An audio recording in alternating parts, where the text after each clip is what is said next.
Isang mapagpalang araw po ang bati ko sa lahat na abuti ng tinig na ito. Sumainyo lahat ang pagpapala ng Diyos Ama sa pangalan ni Jesucristo. Amen. Ang paksa ko ngayon ay ang Reckoning of Times, the series, episode 107. Ito mababasa sa 1 King chapter 15 verses 9 and 10. Si Asa ay naging hari ng Huda. Siya ay namahala ng 41 years. Siya ay anak ni Abiam or Abijah. Si Abijah may anak ni Rehoboam at Maaka. Si Maaka ay anak ni Absalom na kapatid ni Solomon. So si Rehoboam ay anak ni Solomon at Naama, si Naama isang Amonita. At si Solomon na may anak ni David at Bathsheba. Si David ay pang 33rd generation mula kay Father Adam, direct generation sequence. So si Solomon pang 34, 35 si Rehoboam, si Abiam, Abijah is 36, si Asa ay pang 37th generation mula kay Father Adam. Ito direct generation sequence nito mula nang na-divert ang generation nito, generation sequence mula kay Moises, na-divert ito dito na sa instead na kay Jacob to Levi, na-divert to Jacob to Judah para makarating dito kay David. Dahil pag kay Levi, Gershom and Jonathan, so wala na doon, wala na ang direct generation sequence. Bagamat nakukuha na rin ang mga tao noon sa magitan ng time sequence. Ang episode ay ang episode 106. Si Abiam namahala ng 3 years. Ito sa taong 30-37 year count, katumbas ito ng 963 BC. Kung i-add lang itong year count plus BC, ang 963 plus 37 is 4,000 year count BC. O kaya ang topic ngayon na episode 107, yun ang si Asa ay namahala ng 41 years. Kaya ito yun ang time sequence na idadagdag dito sa bilang para magkaroon tayo ng tamang bilang, at dito naman sa year count sa bilang ng pababa ibabawas ito 41 din. O kaya ang previous na 30-37 plus 41 is 30-78 year count, at ang katumbas ng 30-37 ay 963 BC. 963 minus 41 is 922 BC. I-add lang din itong year count plus BC, ang 3078 plus 922 is 4,000 year count BC. Ito yung base sa pagbibilang dahil meron ng bilang mula ng umpisa ng pagbibilang sa 7th day ng ang tao ay nagkaroon ng anak. Si Father Adam nagkaroon ng anak. Bagamat meron pang nauna, ngunit ang umpisa talaga ng pagbilang ng 130 si Father Adam is inilang si Father Seth. O kaya ang nauna niyang anak na si Cain at Abel ay nabibilang din, ito isa nasa 30, nasakop siya sa 30 years. Kaya ito yung 30 muna bago ang lahat ng bilang kay Father Seth sa 7th day. From 1 to 4,000 or 4,000 BC to 1 BC, ang the next count is 1 AD. Okay, ito na. Ipapakita ko rin ang highlights dito sa time na ito sa 30-37 hanggang 30-78 BC. Ito sa time ni Asa. Si Asa ay namahala ng 41 years. Magmula sa 30-37 hanggang 30-78 or 963 BC hanggang sa 922 BC. Sa Huda, ang hari dito ay si Asa 41 years from 963 to 922 BC or 30-37 year count hanggang sa 30-78 year count. Sa Israel, maraming naging hari na napaloob sa kanyang 41 years. After na mamatay si Jeroboam, si Nadab, anak ni Jeroboam, and then pinatay siya ni Baasa. Naghari si Baasa ng 24 years. So malayo pa, hindi pa nakaabot ng 41. Ipinalit si Ela. 2 taon ding pamahala. Ang kanyang 2 taon, isa lang bibilangin dahil sa bago ang huling taon ni Baasa ay itinalagan itong hari si Ela. Pinatay siya ni Simri. Ito si Simri na mahala na lang 7 araw. Dahil nung time na pinatay si Ela, ang hukbo noon ng Israel na pinamunuan ni Umri, na ang Gibito noon ay kanilang kinubkob na sakop na ng Filisteo. Kinubkob nila, may nakaabot kay Umri na balita na pinatay ang haring Ela ni Simri.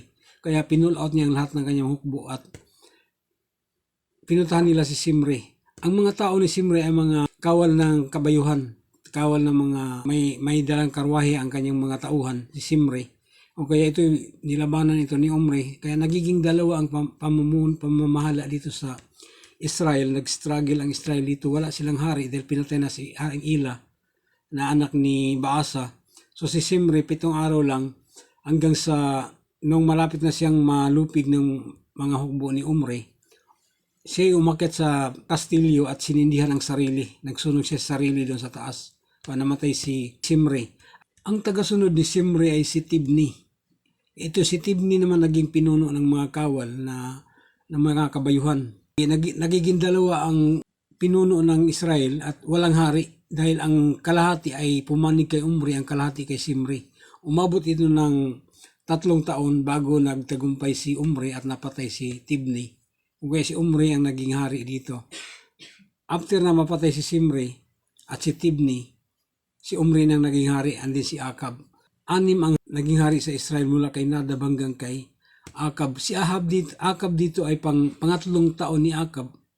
Siya naghari dito. Sakop pa ang kanyang kapanahonan kay sa paghari ni Asa dahil ang lahat ng pagbibilang ay nakabase dito sa kaharian ng Huda. Bang madugo ang mga pagbibilang dito sa Israel kung Israel ang pagbabasihan. Marami ang lapses. Kung kaya dito, kung pagbabasihan ang bilang mula sa Huda, mula sa umpisa ng naghari ang si Saul hanggang kay David, si Solomon. Ito na kay Solomon ang 17th year ni Solomon, ang huli. O kaya ito sinundan ni Roboam na 17, andin si Abijah na 3 years hanggang kay Asa 41 years. Ito na ang time ni si Asa. O kaya ito yung mga hari na napaloob dito sa time na namahala si Asa sa Huda. Napakarami. Si Nadab, si Baasa, si Ela, si Simri, si Omri, si Tibni. Ito yung pinuno ng mga hukbo na tagasunod ito ni Simri. And then si Omri ang ama ni Akab. Ang 7 taon ni Omri sa pamamahala bilang hari ng Israel, itinalaga ng hari dito si Akab. O kaya ng pang 38 years ng pamamahala ni Asa sa Huda, dito naman naghari na si Akab sa Israel. Ngunit buhay pa dito si Omri, kung kaya ang kanyang 12 na taon, 12 taon, kabilang na yung time na nag-struggle pa ng hari ang Israel nang wala pang hari. Kung kaya si Omri pa dito, namuno na rin. Pero hindi pa siya ang hari noon. Kasama na sa bilang sa 12, yung 3 at saka yung 9. At sa pampito pa lang ay itinalaga ng hari si Akab dito. Kung kaya nagtapos ito sa 922 BC or sa 3078 year count. Per year, ang count dito per year, parang makuha talaga kung ano bang nangyari dito sa mga bilangan dito sa Israel. Dito kung sa Huda lang, pwede mo na idiretso dito sa itong chart of generation table, pangatlong chart of generation table. Idiretso na siya, ngunit hindi natin makikita ito ang sa Israel dahil isang bansa din ito, kumbaga ibang saysayan. At pagdating naman dito sa chart of generation table, ito lahat sa Huda na. Ang time sequence, ang generation sequence. So dito lang ang topic ngayon sa kay Asa. Si Asa ay namahala ng 41 years sa 1 King chapter 15 verses 9 and 10. Ito lang. Ito yung third chart of generation table mula 3,000 hanggang 3,400 to 400 years. Sa BC naman ito yung mula sa 1,000 BC to 600 BC, 400 years din. Dito na rin makikita ang pagbagsak sa Israel. Magmula ng 983 BC nang kay Roboam at kay Jeroboam nag-umpisa ang paghiwalay ng pamahalaan. Ito hanggang sa 60 Haring Hezekias sa 723 BC. Next ay ang 10th day. Dito na ang last day na ito para sa makaabot ng 4,000 year count. Ito ng last day. Mula 7th day, pang-apat na ito, 7, 8, 9, and 10. Ito yung 10th day.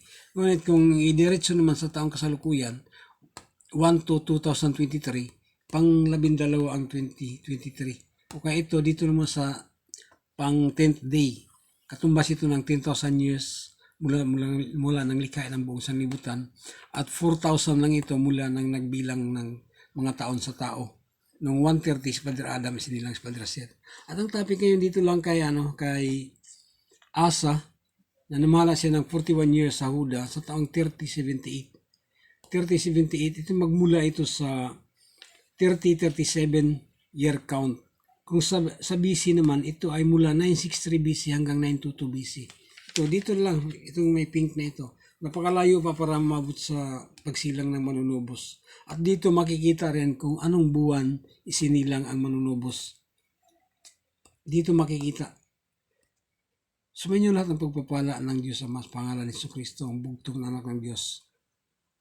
Amen at amen.